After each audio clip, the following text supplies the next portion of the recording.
Organiser une clitoris party, c'est un moyen festif de parler de cet organe sexuel des femmes.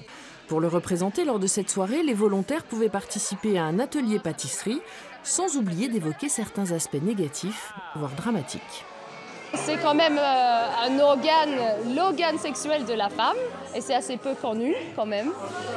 Et surtout parce qu'avec l'association avec laquelle je travaille, nous avons travaillé avec 5 femmes qui ont été excisées. Et donc le clitoris est hyper important. Elles ont été excisées physiquement de leur clitoris. Et nous, c'est un peu comme si on a été excisés psychologiquement de nos clitoris.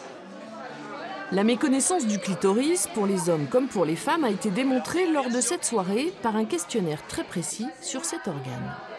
Lorsque le clitoris atteint son gonflement maximal, c'est bien d'y appliquer une stimulation forte, c'est bien d'y appliquer une stimulation plus douce, c'est bien d'arrêter toute stimulation, ou D, la stimulation n'a plus d'importance du tout. Finalement, c'est pas mal, ouais, ça permet de parler de quelque chose dont on parle jamais et surtout de se poser des questions qu'on ne soupçonnait même pas sur ça.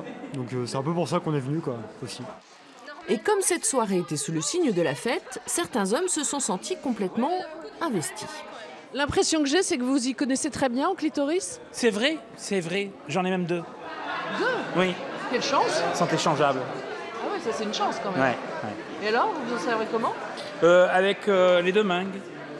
Ah, vous êtes ambidextre en plus. Oui. Et pour compléter la soirée, certaines femmes ont participé à un atelier pour trouver leur point G, une séance que nous ne vous montrerons pas ici.